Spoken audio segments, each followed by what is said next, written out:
What up, Josh Rubin from East Wrestling in Performance. Today I want to talk to you about the liver, gallbladder, detox system. There's many organs to detoxification. So many people are focused just on the liver. I'm going to do a liver cleanse. I'm going to drink Epsom salts and olive oil. I'm going to do this and that and that. Blah, blah, blah, blah, blah. The problem is the liver is a detox system. So we need to look at where the toxins coming from, and most of the toxins are coming from exogenous sources, our skin, environment, xenoestrogens, from plastics, styrofoam, off gases, you name it, of course, but also they're coming from the GI system, from bacterial overgrowths, from parasites, fungal overgrowths, from being hypothyroid, from not eating the right foods, from having a low metabolic efficiency, low body temperature, you name it. So we need to look at this. Now, if we look at the liver, why is the liver gallbladder so important? Oh, let me actually rewind it a little bit. You have other organs to the detox system. Of course, you have the liver or the hepatobiliary system, which is the liver gallbladder. You have the immune system. You have the kidney. What am I forgetting? You have the liver, gallbladder, the GI system, the kidney, immune system. I think I got on my notes here. And skin. That's actually part of your detox system.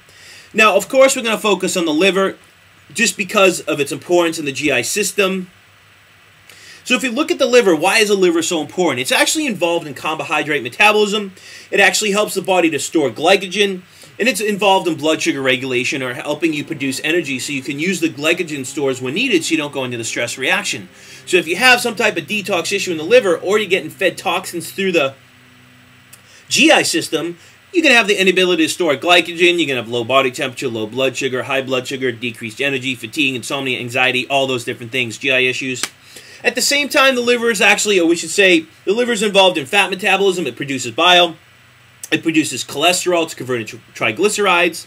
And it actually breaks down fats through the process of beta oxidation. Now, the liver actually produces about 1 liter of bile per day. It's involved in protein metabolism. It's actually the main storage place for vitamin A, D, and B12. So if you have liver issues from an overloaded GI system, now there's many other reasons, we might say, maybe that's why I have a vitamin D deficiency, which actually is involved with calcium. So if I'm not getting enough calcium, I relieve parathyroid hormone, and my vitamin D levels actually drop and plummet, as well as I'm not getting as much sun as I used to. So it's not about taking vitamin D. It's about looking at our systems, and actually can our systems generate it how they should generate it, and store it how they should store it. At the same time, it's actually part of your immune system. The liver actually filters about almost 2 liters of blood per minute. So it's actually part of your immune system. And at the same time, it's actually involved in detoxification, of course, detoxifying hormones, estrogens, the foods we eat, chemicals, on and on. Now, you have 2 phases of detoxification, phase 1 and phase 2. Phase 1 is involved in basically what's called a group of enzymes called the cytochrome P450 enzyme. Now, I've talked about how carrageenan, which is used in all these silk milks and almond milks and pâtés and all these different products. So look it up or watch our video on Do You Have Stomach Pains? It's about carrageenan. How that in itself can actually inhibit the cytochrome P450 enzyme. So it actually affects phase 1 detoxification. Phase 1 detoxification is so important because it actually breaks down the toxins to make them water-soluble so they can be excreted by the large intestine and excreted by the kidneys, but also make them less harmful to pass it on to phase 2, so phase 2 can actually detoxify hormones and things like that. So we need to look at phase 1 detoxification. Now, there's many, medications, for instance, like anti-ulcer medications, antifungal medications, oral contraceptives, and certain foods and certain, off gases and chemicals that actually can inhibit or slow down phase 1 detoxification, which can cause a problem in phase 2.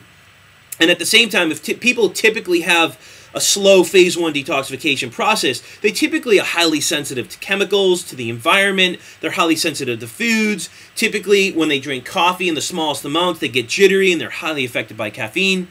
There's also certain foods like cruciferous vegetables and other toxins, of course, especially caffeine and alcohol, that actually speed up and overwork phase 1, so phase 2 actually can't keep up, and it causes a huge burden. So we need to look at that. It's not about taking something to speed it up or taking something to slow it down. It's really looking at what's going into the liver in phase 1 and why isn't it working properly. A lot of it has to do with the GI system through its connection through the portal vein.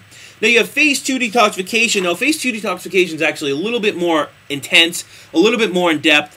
There's actually 6 enzymes that are, I should say, revolved, or 6 doors that revolve around phase 2 detoxification. I'm going to read you these if you want to know.